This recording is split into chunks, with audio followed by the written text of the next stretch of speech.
Thursday Night Football, the one minor problem with tonight's game, we'll get to that, and Kyler Murray versus Tua Tagovailoa, a great footnote to that matchup. But all that's taking a back seat. Let me introduce you to somebody. Mr. Bob Ryan. He ate a Twix for the first time this week. How was it, Bob? Pretty good. I'd call it a late lottery. There we go. How did you it's not a late go lottery, kid. 6 decades without even knowing Twix existed, Bob? What is that? It just didn't invade my life. You neither, Black and Stone? You're shaking. You've never heard of Twix before? You're not. All right, we're going to dig deeper on that in a bit. Thursday Night Football, Niners, Packers. Look at the list of players who are expected to be unavailable. San Francisco missing 11 starters, including Garoppolo and Kittle. Green Bay likely down 3 running backs. Total of 29 missing players, and 7 of those are COVID-related. So let's focus on that for a second. Some people are asking, should the NFL consider pushing this game back? Plaschke, you're nodding yes. Start there. Do you think the NFL should postpone this game? Yes, I mean, I don't know why they wouldn't. They've already postponed 5 other games. They postponed a game in prime time. The 7 COVID-related absences. Mm-hmm. What does this do to the fear of the other players playing, trying to block and tackle each other, the proximity of it? I think it places an asterisk on this game. But, of course, it's also the first time they've had a chance for a prime time game with no baseball, nothing, no basketball, nothing competing. You wonder if they're so afraid of losing their prime time spot tonight. Shame on them if they are. This game should be postponed. You would postpone. Emily Kaplan, would you postpone if you're in the NFL's position? You know what, Tony? I never want to see a press release again that says the health and safety of our players, staff, and community is our highest priority. Because if it was your highest priority, you wouldn't be playing a game tonight with the San Francisco 29ers. And I'm calling that because I think they only have 29 players available. Are we pretending that this virus doesn't live in an incubator? Look, the NFL knows that they're in danger of not finishing the season. They're trying to put their heads down and plow through it. And we get it. It's a business. You don't want to disrupt it. But stop lying to us. Stop saying that health and safety is the highest priority. Finishing the season is the highest priority. 7 players will miss tonight because of COVID-related issues, or at least the protocol the NFL has set. Kevin, should they consider postponing this game? No longer, because I don't think abundance of caution, which is another phrase I'm sure Emily doesn't want to hear anymore, is in play anymore. As Bill suggested, it is now November, and they want to plow through this season. They had an agreement that they cut with the NFLPA back in the summer, and now it is fully in play. And they're just taking people off the roster who have tested positive. Those who have not are going to play the game, and they are going to entertain the public, keep their head down, and let the checks continue to roll in from their television contracts. And that's the point that we're at right now. And I don't think you're going to see any more postponement and certainly no cancellation of games at this Bob point Ryan. in the season. Emily, I think actually 30, not 29, but I'm not sure. We'll have to double check. 29ers sound so much better, though, Bob. You have to admit that. Yeah, come on, Bob. Come on, Bob. I don't know what the cutoff is. No one ever told us how many COVID-related incidents are necessary to have a postponement. 5, 7, 8, 2, 3. We don't know. No idea. It's all arbitrary. I know in the Bob Ryan rule that we wouldn't be playing this game, but we are going to play it. We know that the motto of this season is "Damn the torpedoes, full speed ahead." That's everything they're going to play this season out. And one of the also complicating factors in deciding whether or not to postpone this game is that the 49ers are actually more ravaged by injury than COVID-related, but that's not anything that anyone is going to postpone a game for. That's their tough luck. They've got 8 of their 22 Super Bowl starters suiting up tonight, which is amazing. But that's a lot due to how ravaged, the word you use, Bob Ryan. And let's talk about tonight's game, because that's what San Francisco is putting on the field. And Green Bay's on the other side of the field. They've lost 2 of 3.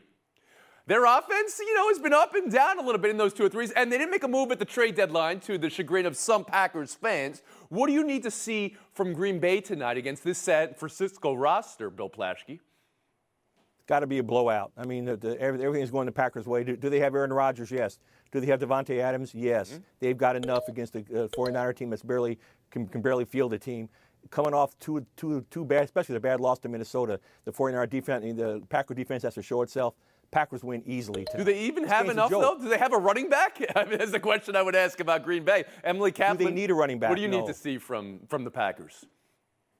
I need to see them stop the run. Their run defense hasn't been great this year, and they're going up against Kyle Shanahan, who was great at designing running plays. Remember, Raheem Mostert ran all over them in last year's NFC title game. JaMychal Hasty is the next guy up. And also remember that they're going up against the Jag, and that's just a guy in football parlance. It is not a compliment to Mullen. He is not a great player.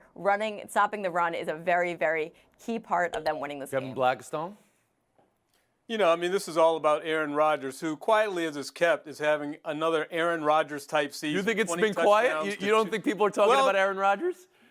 Well, I don't think so, just because they lost last weekend. And still, it was a game where he threw for multiple touchdowns and no picks. He's got 20 touchdowns and just 2 picks on the year, and those 2 picks came in the loss at Tampa Bay. So this will be an Aaron Rodgers game. He will carry them to victory. Emily's absolutely right. The Packers' problem has been their defense. It's been absolutely putrid, and it needs to step up. And in this game, where they're basically playing a last week of the preseason roster in terms of the 49ers, it'll step up. Sounds like Kevin's got Green Bay. Absolutely. And Bob Wright, how about you?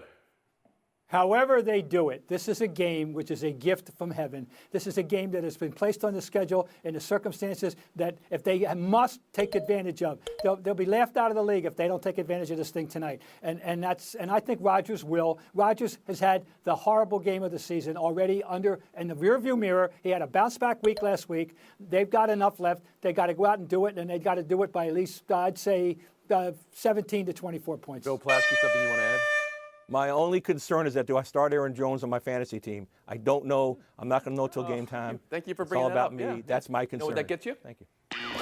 One of those, Bill Plaschke, yes. We've been Horn. We'll move on. Dolphins-Cardinals Sunday. Kyler Murray versus Tua Tagovailoa. That's a great matchup. About Tua getting the starter's job and the report that it was made in part because Miami has draft picks coming up and maybe that is an audition for Tua. If he doesn't play well, they'll do something with the draft picks. Here's Brian Flores. Well, there's a couple of things out there. Let's call it a source close to Dolphins thinking. They're saying that we're auditioning Tua. And I'm just going to tell you about my thinking. We brought Tua here because we believe in him. We believe in developing players, and I think you guys have heard me talk about him, the improvement of players on a daily basis. That would be the opposite of giving somebody a 10-game audition. So I guess that's my thinking on that, just so everybody's clear. Okay, is it clear to you, Bob? How do you hear Flores there? Let me ask my fellow panelists one question. Mm-hmm. Who among you would stand in front of that man and say, "You're a liar"? It isn't going to be me. I will take him at his word. I will take him at his word, and I don't have to give you any other explanation. Mm-hmm. All right, Kevin Blackstone. Well, I don't know when the NFL went from being a league where you developed quarterbacks and brought them in 2 or 3 seasons into their career, or a league where you throw a young guy in and you give him 5 or 10 games to show themselves. We didn't see anything from Tua last week. We know what Tua was in college. We know what he's supposed to be now if he's over his injuries. He's supposed to be the next great thing. Why would you turn away from him now? I, too, believe, as Rob Ryan said, I believe in the head coach. He's not there for an audition. Emily Kaplan. I'm starting to wonder if the Dolphins have a communication problem because when they moved on from Fitz to Tua, Fitz was blindsided, and it sounds like a lot of the players found out via the media.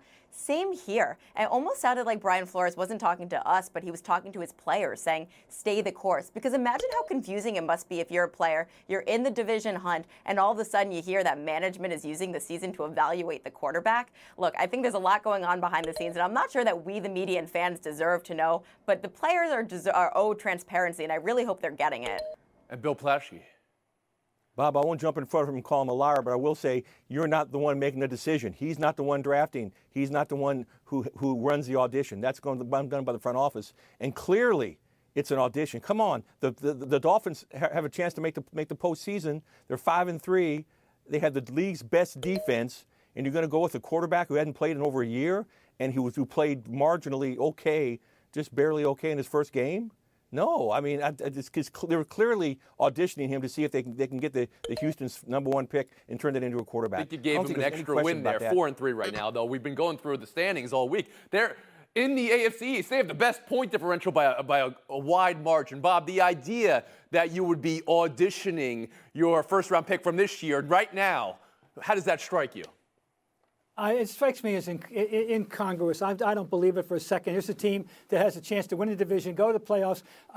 They did this thing for a reason, which and that reason, I'm sorry, is not to audition him for what? Are they going to tank? What? I don't get it. No. Did I mention that? No. Yeah, I mean, I don't think Tua is not an auditionable type of quarterback. That's not the situation that they're in. This isn't the situation in Arizona the other year when everything was in upheaval. See, you bring that up. That's this is interesting. the guy that people wanted. Because I had never conceived that a team could draft a quarterback in the first round one year and then go ahead and use another draft pick on a quarterback the next first round. But it just happened in Arizona. They changed coaches. Arizona. And that's how Kyler Murray came to be in Arizona. It is, and that's the matchup we have this week. And I find it very, very interesting. You guys probably won't. I believe, I'm still doing the research, it's an NFL first, though, in this matchup. Anyone want to guess what the NFL first is? First matchup of two quarterbacks who wear number one opposing each other. I'm still looking at, sometimes the quarterback wears one for like a one-off game. But the first time, number one versus number one. Tua versus Kyler. I like that. We'll be back. The best matchup is number 12 versus number 12. Brady versus Rodgers. It's never going to get better than that. Staubach also had a number 12 versus Bradshaw. NBA restart December 22. Adam Silver indicated time was running out. Quote, time is running out, end quote, for the league and players earlier this week. All reports were players were opposing December 22. Now Adrian Wojnarowski reporting a vote will happen tonight. Players expected to approve December 22. Bill, do you know what's changed? And what does a December 22 start mean? Yeah, I think what's changed is that the league's agreed to prorate the players' salary reductions over 3 years, 3-year period. So the players will make more money and take less of a cut. And during COVID, that's what every company's trying to do. So I'm all for it. If the players want to do it, the owners want to do it, I'm all for it. The captain? I'm buying that this is a huge loss for the players. They have to play 87% of the games in about 67% of the time. They take on that burden. All we've been talking about in the NBA the last few seasons is the obsession over rest and load management, and the players won't be able to do this. So this is a big loss for them. JB? Well, they got talked into this because I'm sure the league told them, you know how much money we lost last year? We lost revenue of $1.5 billion. And you know what? If we don't start by Christmas, we're going to lose another $500 million. So everybody get back out there and do your thing. And you're absolutely right, Emily. There's going to be a lot of load management coming up. And Bob Ryan?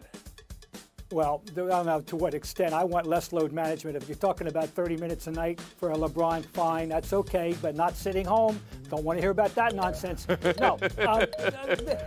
Look, everyone has to recognize that these are abnormal times and you're going to have to make sacrifices, and that the ultimate good deal is one that no one is totally satisfied with. They got to get going. The players, they like money. They're finally sobering up and realizing that, yeah, we got to play these games earlier than we want. Bill, Bob brings up LeBron, or the idea of load management. I have to ask you about LeBron. I do. I mean, is he going to be out there December 22? Out there that Christmas Day game? He'll be back early, and then he'll take about a month off. As long as he's there in the spring, that's all that Take matters. a month off. How great is that? So, okay, so he always takes a month off. If we were to go over under February 1, when LeBron actually comes back to the Lakers, what would you say? No, he'll come back early to make it. Move on. Then he'll Buy or sell two. Cleveland Browns general manager Andrew Berry. You know, all I know is that I think Baker has played well, and he's done a nice job during these first 8 weeks. He's allowed us to play winning football. We've had winning football from that position. Expect him to keep doing that over the second half of the year. And, you know, look, we're going to be in a good place, you know, as a team and organization if that's the case. Emily, how do you hear that? I'm buying the patience here. Look, they don't have to decide on Baker Mayfield's 5th-year option until May. I know time is a warp right now, but that's 6 months from now. There are so many variables that go into this. This is an organization that is built the right way. They've tried to do the right thing. And what is wrong with taking all the time? Was that the first time anyone in the history of sports said about the Cleveland Browns, you know, this is an organization that's built the right way? You believe that? Sure. I see a lot of head shaking no the other way. $25 Black and Stone. million Yeah, it's a chance, Em. Go ahead, Stone. I'm selling that this is even a discussion at this point. Baker Mayfield just saved you 2 weeks ago after OBJ went down, throwing for 5 touchdowns and coming back in the game, dropping dimes on people. And in a crazy weather situation without OBJ and running backs not being able to find space, they had a down game, a horrible game. But you know what? Leave it alone. Baker Mayfield's your guy. Okay, Mr. Ryan? I agree. I think I sell this talk. I think the guy has got to be given the benefit of the doubt. He needs to be more consistent, but he threw 5 touchdown passes not long ago. Not everybody goes around doing that. He's had 3 head coaches and an interim head coach, 3 playbooks, different offensive coordinator. He's settling in with a good coach, apparently. So you are buying, then, General Manager Berry. I'm selling. You're selling the yes, talk I'm buying, that Baker Mayfield has to have a good game every week, because he had a terrible game last week. All right, Flashkey, how about you? Yeah, I'd like for the GM to be more supportive there. The Browns haven't had a winning record in 13 years. They have a winning record now. That's what you want your quarterback to do. Baker Mayfield wins games, and like Bob said, he's done it in the course of 2.5 seasons with numerous coaches, numerous playbooks. Give him a chance. Support him. Get behind him. I'm going to give Emily a chance one more time. I cut you short because you had your time, but this very well-run organization, please go ahead. Well, what I'm saying is it's a $25 to $26 million guaranteed with this new contract. That's a big financial commitment. If you have the time to figure it out with all of these variables, remember, he's out with his top running back is out, his top wide receiver is out, he's gone through all of these coaches and playbooks. Let's keep all the variables in play. That'll be the 30 for 30 on the Cleveland Browns. We'll move on. Red Sox officials flew to Puerto Rico to meet with Alex Cora per Mass Live's Chris Cotillo. His suspension expired last week, Bob. Buy or sell Red Sox going back to Alex Cora? I'm buying it, and believe me, the media or the fans would buy it, I'd say by about a 90% margin. Forget about the morality card and all that. He was a great manager. He's perfect fit for that organization, and that's the guy they should hire. Bill Plaschke? Forget about the morality card and all of that. That's Bob. That's Boston speaking, huh, Bob? Well, just don't forget the Red Sox were penalized for cheating when Cora was their manager. Now, he was not penalized specifically, but they were penalized for cheating in 2018 when he was their manager, and you're going to bring him back into that environment? Well, you don't believe being let go was a penalty for him? He had a suspension, but he was let go. They had someone else managing the team last year. Kaplan, how about you?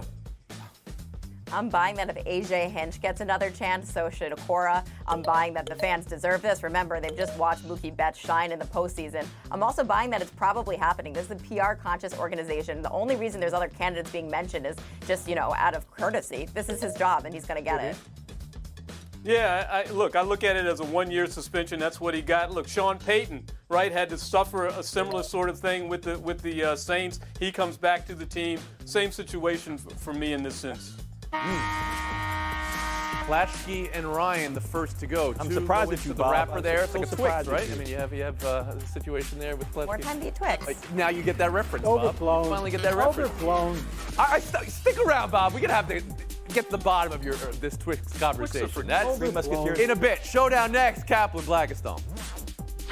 J.J. Watt indicating he's not looking to rebuild. He's looking to go after a championship. Quote, I'm not looking to rebuild. I'm going after a championship. The trade deadline passed 2 days ago, Emily. How do you hear Watt there? He's sending a message to ownership. Just because I was untouchable at this trade deadline doesn't mean I want to be untouchable next year. Get your act together and stop putting out mediocre teams. Kevin Blackistone. Yeah, well, you know what? They should have dealt him already. I mean, and let's not think that J.J. Watt is the J.J. Watt of old. He's played he's had 3 seasons in which he didn't play the full season in the past 4. This is not the same all-pro guy that we are accustomed to. He should not be part of a rebuilding effort. 2 very strong takes. I'm going to point up both, and we'll move on. Showdown 2, the return of the Mac. Season opening onside kick. It was converted, overturned. A power outage. And a game-ending whatever this is. KB, what was your favorite moment of Mac opening night? Oh, it's got to be starting the season with an onside kick. Who saw that coming? The unfortunate thing about it with the Akron Zips is it didn't work because they lost the game. But I guess they tried to get off to a good start. In these divisive times, there are 3 things Americans agree on. Maction is great, daylight saving sucks, and onside kicks are good. We got all 3. Split it again, just to make things interesting going into Showdown 3, and it's Ryan Fitzpatrick's short said they were a tribute to traded wide receiver Isaiah Ford, who always wore the short shorts. Proper tribute, Emily? I'm just glad this happened after the Around the Horn Halloween show, because I think that Bill Plaschke might get a couple too many ideas. Hey, KB? Oh, my goodness. Shades of Greg Luzinski. No, if there's one trend I do not like, it's shorts getting shorter. Bring them down. Oh, my goodness. I can't look at that. That's an incredibly old reference. I'm sure Emily Cap, we just had our 18th anniversary yesterday, and I asked Emily before the show, how old were you when the show started? It was elementary school. But she's not getting the Greg Luzinski either. I appreciate it. Kevin Blackus, though, 30 seconds of FaceTime. Little soccer news from overseas. Metsat Ozil, the star now for Arsenal, got pulled over for speeding in the UK. But he's got a good excuse. Number one, he thought it was kph and not miles per hour. Oh, he's got another excuse, too. He couldn't judge his car against the speed of any others because nobody else was on the road. Oh, he's got another excuse, too. He's German, so he's used to driving at very fast speeds. Oh, he's got one more excuse. He was going to get his daughter, and he was in a hurry. And by the way, his wife doesn't drive. Okay, man. so you're not buying any of those, Kibby.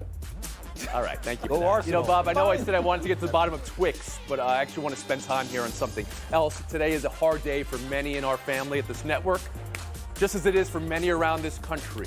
If your response is anything but compassion, I don't want to hear from you. That's going to do it, folks. 23.5 hour break.